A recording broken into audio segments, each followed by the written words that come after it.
So it is March 9th and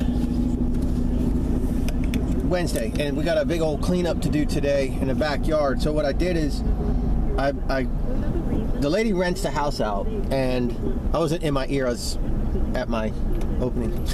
The lady rents the house out, and I have a feeling she's out of town. And so she has a property management company that handles everything. So basically, the renters go there if they have a complaint, you know, if something needs to be fixed, if, you know, when they got to pay their rent, all that's handled through the management company, and then the management company keeps a percentage. So let's say I go to the lady calls the management company and says, hey, I'm going to have Dan from Trimmer start mowing my lawn. The management company's going to say, well, how much is he charging you? And she says, oh, it's $40. The management company's going to say, okay, well, he needs to pay us, or he needs to bill us, and we'll pay that $40. But what they do is they charge the woman $4, a 10% service fee. So I send the management company an invoice for $40. The management company sends the invoice to the homeowner lady for these people for $44. And when the $44 is paid, they keep the $4. That's their way of doing things. So like $200, $300, $400 fence repairs, $150, $200, $300, $400, $1,000 roof repairs. You know, that stuff starts adding up. The rent, you know, if the rent's $1,000 a month, then they're keeping $100 of it. You know, $100 stays with the management company. So that's how the management company makes money. Well, this lady was like, look, you know, I want to get I need to get the yard cleaned up because the guy went to the management company and, you know, the renter, and asked if I can do something, and then once I get it cleaned up, he'll maintain it. And the management company wants, you know, to charge her all types of crap. So she wants to deal directly with me. So I'm going to invoice her directly and not go through the management company. So I'm invoicing her for today's work. So the guy who lives there, what I was going to do is I was just going to take all the stuff that's in the backyard, and I was just going to move it to the backyard, to this area that's nothing but pine trees and pine needles, and it's basically a bed. And I was just going to move everything there and just let nature take its course. And also the lady's husband and father or father-in-law put a wood fence up, but they put it like a foot higher off the ground so any critters can just come and go. So I was like, well, look, I'll build the land up with all these little tiny acorns, which are really, really slippery. It's like walking on marbles. But with all the leaves and, you know, with everything except for the tree moss, you know, the Spanish moss we'll take away. We'll take that away. But all this other stuff, we'll just move it to the backyard. And what I'll do is I'll just blow it away from the house, and I'll just mulch it. I'll go back and forth and start shooting it toward that fence, and then I'll do a final blow and tuck at the fence line. And she was okay with that. Well, the renter came out, and he was like, well, I kind of want it all gone. I'm like, well, who's going to pay the dump fees? Because the dump fees are going to be freaking super expensive, and I still had the lady on the phone with me. I'm like, the dump fees are going to be really expensive, and it's going to be a lot of runs back and forth because leaves just don't really compact, you know? You got to have something to put on top of them to compact them. And all these acorns are going to weigh a lot, and, you know, between the acorns and the pine cones, the Spanish moss, and the leaves, you're looking at like 4 or 5 trips to the dump. So he said, well, I got friends with trucks, so if you could just help me get it all together, you know, my friends will take it to the dump for free. Because, I mean, we're literally like a mile. The job is literally a mile from the dump where, you know, homeowners can dump for free. I cannot, you know, I can't count on that. I can try, but I can't count on that. So I was like, well, if we're going to do that, then, you know, then I said to the lady, I was like, all right, I said, well, I'll tell you what then, if that's what we're going to do, then this is the price I want. I'll spend about 2 hours, I'll get it all together, and we'll just put it on some tarps. I got a tarp, he's got a tarp. We'll throw this crap on some tarps and we'll just flip it into his friend's trucks. So I'll work it out with him as to when we're going to get together to do that, and when we're done, I'll just send you an invoice and you can just pay me online. She was like, oh, that's awesome. Oh, okay, that's awesome. So when I hung up the phone with her, he's like, look, really, I just want all this area right here cleaned up. I was like, okay, I'll tell you what I'll do. I said, I'll come tomorrow with my buddy, and for the price I just discussed with her, we'll take like 2 loads to the dump. So that'll clean up this whole area here, and the rest of the yard is yours. Just mow it with your mower. Just mulch it up, it'll go away. Be like, deal. I said, okay. Anything you have left, you know, what is left will be for you and your friends to maintain. He's like, yep, that's perfect. Just try to get the bulk of it. I said, okay, I'll get the bulk of it. So I called my buddy up and I was like, hey, you know, I got a job. The dump is right here. I need you to do 2 loads to the dump. This is what I'll pay you. And dude's like, yeah, okay, cool. So we're gonna meet this morning and we're gonna do that little cleanup job, and then we'll be good. So, and continuing with our discussion on the height of my truck and like lifting blocks and release spring shackles and stuff like that. The last known height that I had with my truck, not hooked up to the trailer, but with my pressure wash equipment all in it, my wheel well was at 34 1/4 with the helper spring. So I just hooked my trailer up with the 0 turn at the nose of the trailer, and my truck was at 33 inches. So I lost 1 1/4 when I hooked the trailer up. And I also like don't really have much gas at all in my truck, so I need to stop up here and get gas. I just realized that.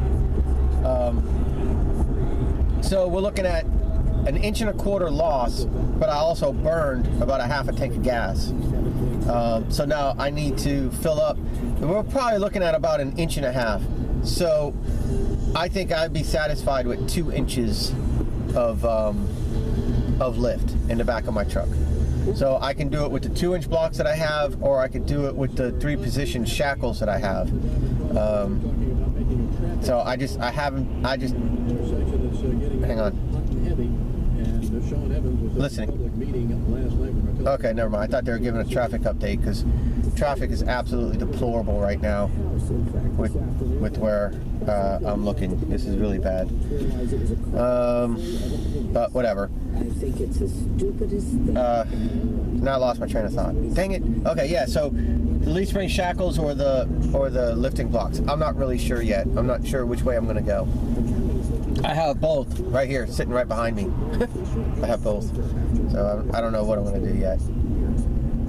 Alright, well, let me navigate through this traffic here. I might have to make some decisions and do some back road driving, because this is, this traffic's pretty bad. Alright, then I gotta contact my buddy, make sure he's on his way. Alright, I'll be back. Alright, so I just spent some time focusing, or working on my camera here, my video camera. Looks like it's getting like bleached out, like sun bleached, you know? I noticed it in yesterday's video. It was really hard to see the driveway, and like it was really hard to see my face at the beginning. I know the sun was shining in, but it kind of seemed really weird. So I just turned the EV down, whatever the hell the EV is, and I set my settings to daylight instead of auto. So, you know, this is only $100 and something camera, and it's getting abused. It's getting a lot of, you know, pressure wash misting done to it, and you know, sitting out in the sun and being in the heat. So, you know, there could be some things going on in there, starting to get a little bit screwed up. So I might have to get a little bit of a hardier camera here shortly. So if things get real bad, just let me know. Right now, it doesn't look too bad in the viewfinder here, or whatever, the display. It don't look too bad, but I don't know. Just letting you know. Be right back. Hey, so something I want to talk to you guys about. Some of you new guys that are just starting out. If you're like a well-established lawn service and you already understand all this crap, at least you know you probably are to the next level. But the new people that are starting out that get inundated with being called names, you know, lowballers and stuff like that. Hey, look, man, if these people are paying your bills for you, fine. You know, then go ahead, go out there and charge premium price for your work, you know? I mean, if the people that are calling you a lowballer are paying your bills, so be it. You're good. But, you know, if you got mouths to feed at home, don't worry too much about what people call you, man. You got a responsibility, and you got to live up to that responsibility. So, I mean, you get out there with your mower and your pressure washer or whatever you got going on, you know, your paintbrush, your rake, and a garbage can, and you knock on doors and you leave business cards, man, and you give them prices that get you in the door. You know, I mean, you do what you got to do. I mean, you could try for, you know, $40. Say, yeah, well, $40. And if they him and haw about it, say, well, look, man, if you give me cash, I'll do it for $35 right now. You know, and maybe they'll say, well, will you do it for $30? All right, I'll do it for $30, but that means I come back every 2 weeks. You know, so now you get to reap the benefits. Next time you come back, it'll be much easier. You know, that gets you in the door. Now, I'm not going to tell you build your business on low prices, because you can't build a business up being on low prices. But you can at least get your foot in the door, maybe break into a neighborhood that you're not in, or, you know, just get your first 5 to 10 accounts, or maybe you got 5 accounts and you're trying to get to 10. You know, 5 more $30 lawns every 2 weeks is $300 a month. You know what I'm saying? So that starts to add up. Another 5 more is $600 a month. So now you just made your rent payment, you know, or you just made you and your wife's car payment or something, you know. But, you know, there's things that come with that, and that's the kind of thing that you need to start thinking about. You know, when if you are going to be a lowballer, and I don't mean to use that term in a derogatory way, but if you are going to be a lowballer to get your foot in the door, you got to realize that your business isn't going to grow as fast as it could if you had more capital, you know, more money coming in. And what I mean by that is like buying in bulk. You know, if you're not making enough money to have enough money at the end of paying your bills, paying your expenses, then you're on a wing and a prayer. Honestly, you know, you're just barely making it through. As soon as the wheel falls off your lawnmower or you need a new belt, you might be out of business because you don't have the money sitting to do it because you've been lowballing, right? You see what I'm saying? You might not have the money to go out and buy the marine gas like I use. I use marine gas in my 2-cycle equipment. I never have a problem with my 2-cycle equipment when I use marine gas. I mean, it's awesome. And I got power for days, and I can move along as fast as I can walk. I can weed eat. You know, so that helps me get more yards done. You know, if I got to use cheap pump gas at $1.60 a gallon compared to marine gas at, say, you know, $3.60 a gallon, you know, you pay the price for that. Buying weed eater line in bulk is cheaper than buying small spools at Home Depot. Buying edger blades in bulk, you know, is cheaper than buying a pack of 2 for like $7 or $8 at Lowe's. All that stuff starts to add up. You know what I'm saying? And so when you buy mower blades or you buy belts, you know, if you could buy 2 or 3 at a time and have them shipped all at once, you save money on the shipping, but you got to have the money to do that. Well, lowballers aren't going to have the money to do that sort of stuff. You see what I'm saying? That's where you're going to start shooting yourself in the foot if you don't concentrate on the next level. So, okay, I get it. You're just starting out. You're hungry. You got responsibilities. You got bills to pay. You know, so you get out there and you throw your business cards out there. You flat rate price. You pretty much just say, look, man, in this neighborhood, unless you're on a corner lot or a cul-de-sac, you know, with a pie-shaped backyard that's just a crazy size. You know, if you got just a standard yard, man, I'm in and out, I'll do it for $30. You got a push mower, a pickup truck, a weed eater, and a handheld blower, maybe a rake. $30, you know, maybe do it in an hour. You're making $30 an hour. You know, when you start taking expenses out, and you know, what you do with Uncle Sam is your business. Let's say you're making $30 an hour, you take expenses out, you know, you're walking away with $25, $26 an hour maybe, you know, after the little bit of gas you put in, and you're thinking you're on top of the world. The problem is you don't have the money now. You know, you take that $25 an hour that you put in your pocket, you give it to the wife, she pays the household bills. Now you got nothing. You have no extra money. So when you need weed eater line, you don't have weed eater line. You know, when you need different things, you don't have those things. What is that cop doing? I don't know, that cop's just sitting there with his lights on. So those are the type of things you need to think about. So then you need to start taking it to the next level, and that's where you got to start, you know, you got to really start looking at what you're doing and kind of draw it out. So like, I have a lot of $30 lawns. I have a lot of 40, a lot of 50, and a few 60s. You know, so you got to look at what your average price is. And the way I do that is I take my day's income and I divide it by the amount of lawns I'm doing, and that's my average price. And so sometimes it's, you know, some days it's $34, $35. Some days it's $38, $39. And so you want to take your average price and bring it up as a whole. Not necessarily one customer or the other, but you need to start, you know, it's not like, well, I'm going to raise this customer's price up because they, you know, I want more money. Well, remember, that customer is what got you started, so where's your loyalty? You know, kind of to a point. I kind of live that way. I don't want to raise prices too much on my current customers, but what I am doing is any new customers that come on, they're not getting $30 pricing. They're getting $40 pricing, and then if they want their hedges done, it's 45 or 50 bucks. So as I drop off the $30 lawns because they move or because they become a slow payer, or I just fire them because they get to be too much, you know, as things start happening, I replace the $30 yards with the $40 yards.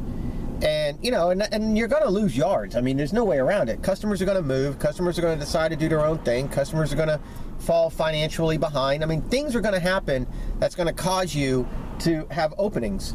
So, you know, as you now have your foot in the door and as you now have some income coming in, now's the time to start raising your prices and getting them up to the market.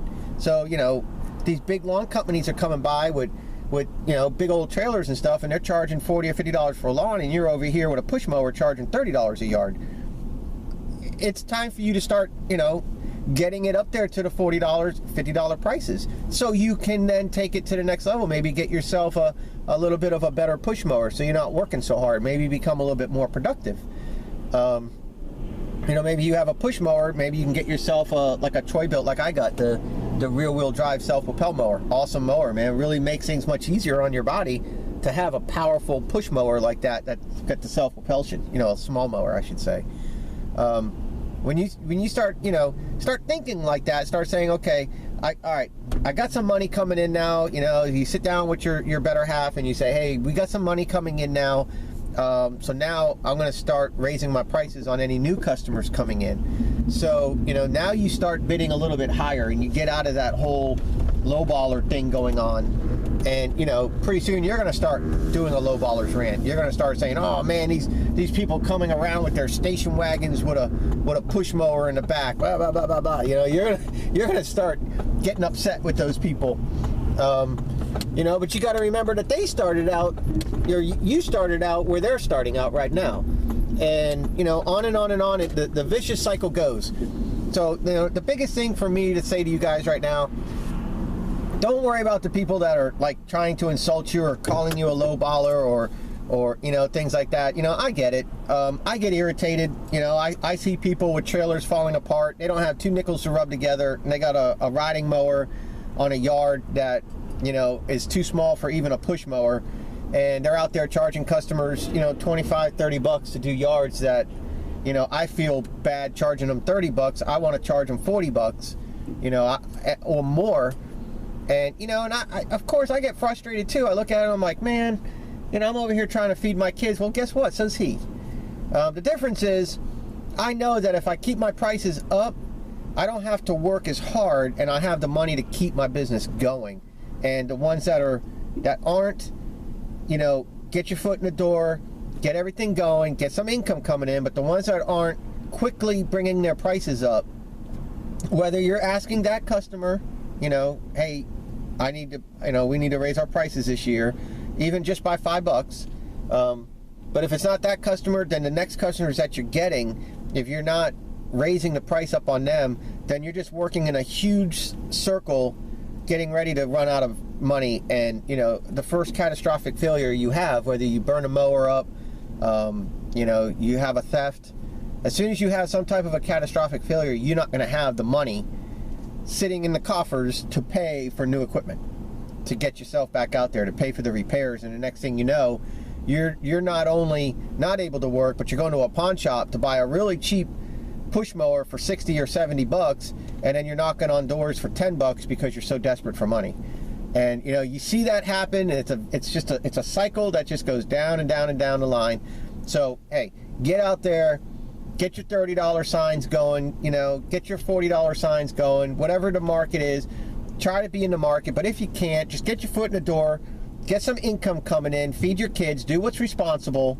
But remember the next level, and the next level is get your prices up so you have the income, you have the capital. Because there's nothing worse for an established business to lose accounts and lose money to somebody who goes out of business within months because they lowballed themselves so cheap that they couldn't pay for a repair. And now you lost a customer, you know, they lost a customer to somebody that is just so ridiculously low in price, and then that guy's not even there anymore, and then, you know, the customer doesn't come back to you but gets the next person that's in the neighborhood because now they think the price should be 20 bucks all the time, and they think your $40 is crazy. So, you know, and I get that, and I understand why people do videos complaining about lowballers. It is frustrating, and it is. It's very frustrating, but very few people were not lowballers at the start of their business. So you know what I'm saying? Everybody starts out, gets their foot in the door, and builds their business up. And you know, that's my advice, man. Just get out there, do what's right, do the responsible thing, take care of your family, make some money, get your business going. But remember these words: you gotta have capital to keep your business going. And if you're always lowballing, if you're always below market, if you're always charging that cheap price, you're just one catastrophic failure away from the unemployment lines again. And we don't want that. That's not what we want to do in this industry, right? So be well and prosper. I'll be back with some update videos of the cleanup. Well, right now I'm like, I'm just being extremely lazy. I haven't done a damn thing. I have not lifted my finger at this clean out job. My guy's doing all the work. He just took a load to the dump, which is literally a mile from here. So he's unloading his truck, and let me show you what we got. See all these leaves and acorns and everything. See all this. So the homeowner, not the tenant, but the homeowner was worried about all these, and it was like marbles, and it was all up there. That whole porch, none of this. The guy who's living here now, when he just came home, was smiling so big because we didn't even know that there was a concrete porch there. And I'm like, look at that. And now you can set up a card table out here and citronella candles and, you know, the tiki lamps. And I mean, you just got yourself 400 square foot that, you know, you didn't even know that you had while you were paying rent, because it was just so covered with crap. So he's got this little pile here, little pile there, little pile there, and that's basically it. The rest of the yard, I just blew. I blew the yard back and made a little bed back there because that was just all pine needles anyway, so, you know, nothing's ever going to grow there. So just all this stuff I just blew. I just spent about 30 minutes with my blower. I just blew the backyard. So when he mows it now, when this guy who lives here mows it, he'll be able to just chop up what's left. And, you know, and that was basically all he wanted to do. He just wanted to get it to a point where he can maintain it. But, you know, as you see, the leaves are falling right now. There's 2 there. I mean, all types of leaves are falling. And, you know, it's going to be a never-ending battle. So at least once a week, he's going to have to come out here with like an electric blower or a gas blower or something and clean his porch off. It's just going to be horrible. So my suggestion was, you know, get yourself a patio table that has the big umbrella and put the umbrella out. You know, it'll be protected from the sun, from these trees. So the umbrella will last a long time, and it'll help keep, you know, crap off the table. So you can always have a clean table, come out here and have a good time. They don't have any kids here, but they got, you know, these were left by the homeowner. So there's these here. But that's it. That was our cleanup job, was to just get all this. But I mean, literally, we had no idea any of that concrete was there. It was that bad. We thought it was all dirt. So that's a nice surprise because that makes things a little bit easier. So all I did is I just blew to get things started, and then my guy's just been here raking, filled up his truck, and now he's gonna come back and just finish off these few piles. I bought him some lunch, so I got McDonald's up there waiting for him and his friend, and that's it. So his friend is a chick, just sits in the truck and chills, and they just hang out, whatever. Don't care, not my business. He works, he does what I ask, does a good job at it. I give him his money, they go about their day, or whatever. So there you go. So that's what this cleanup's all about.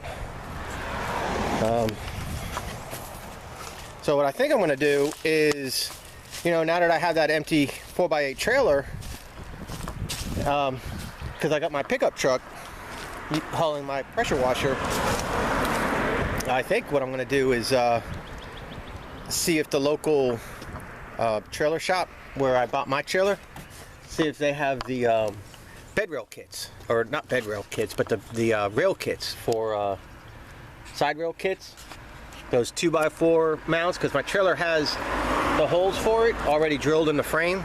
So you get those aluminum 2x4 holders, and you bolt that in, and it's got a hole in the middle, and then you put the 2x4 and you bolt that through. So, you know, you can go up with like 3 or 4 foot 2x4s going up. I think it's 1, 2, 3 on each side, 3 or 4 on each side, and put like 4 foot tall sides on it. And just make that a big old giant freaking dump trailer. And you know, if I come across a job like this on my own, I can just grab a, I can grab a rake and a bucket. You know, I can just leave my pressure washer kit at the house and throw my, throw my rakes and buckets and stuff like that in the trailer, and come to a job like this, and you know, rake and blow and pick it up and throw it all in the trailer, and you know, just leave my pressure washer pallet at the house. And you know, haul butt to a dump or something and dump it. You know, I don't have no markings on my truck, so as long as I look like a homeowner, and I look like a homeowner. Right now I got it pitched in the side here because I'm on a busy road, and this is the back of the house. But as long as I have it looking like a homeowner, then everything will be good. Let me see who's calling me here. Alright, this is my guy. Hey, what's up? I'm at the house. I got your lunch here.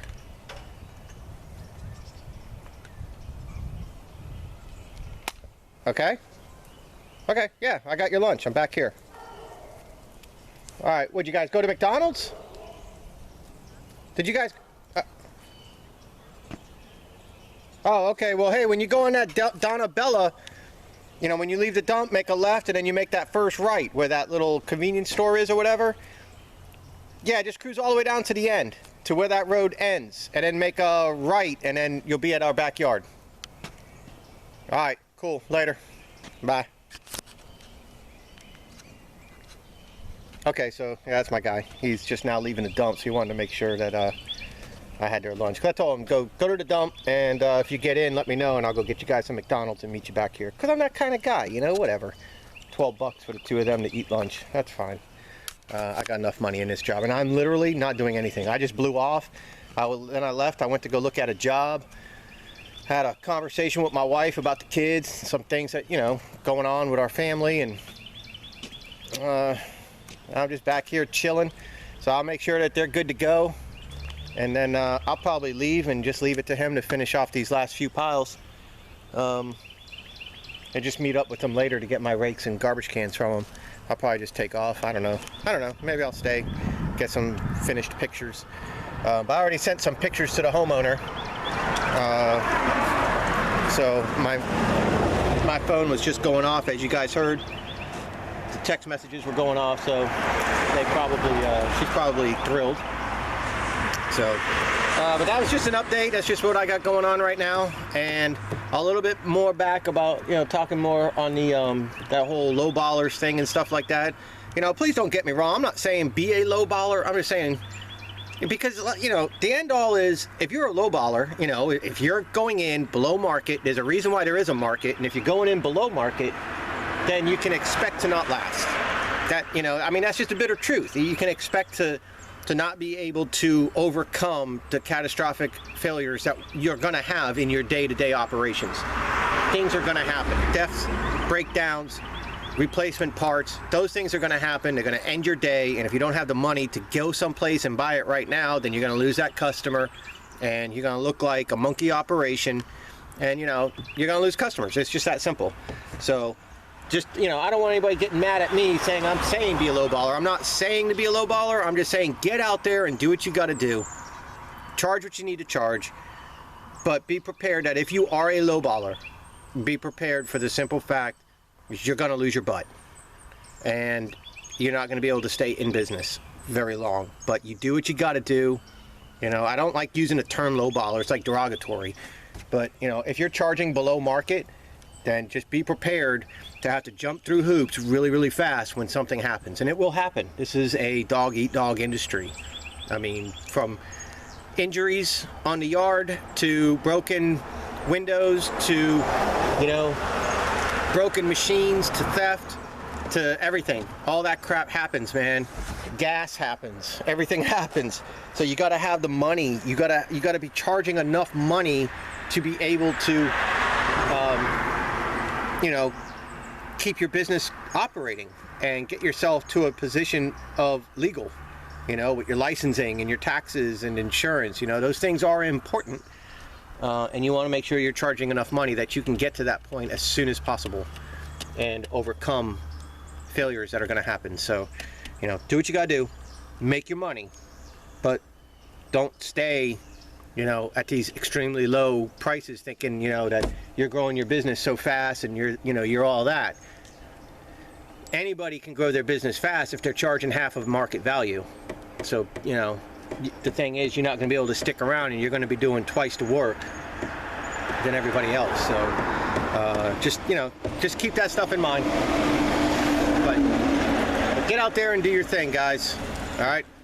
And I'll probably be back one more time on this video to sign off for the day. It's going to be an early day, and we'll see. All right, guys.